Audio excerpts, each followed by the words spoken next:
All right. Happy New Year's. It's December 29th. We're getting there.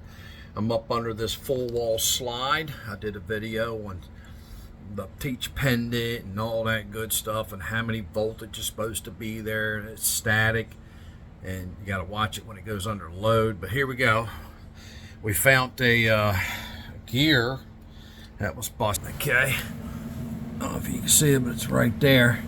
So I'm having a hard time getting this shaft out. A lot of y'all would have beat it that way and there ain't enough room. So what I did was I beat it this way a little bit.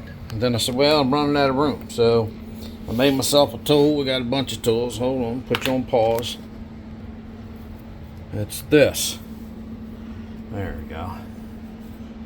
So it's just a pulley hub, power steering pulley hub, pulley remover.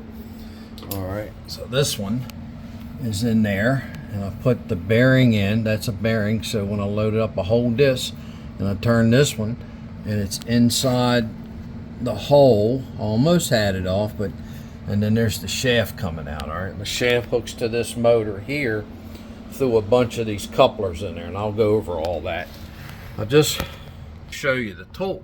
All right, because you can go rent these actually if you're trying to do your own RV from a tool store, not tool store, but like Napa, AutoZone, Advance.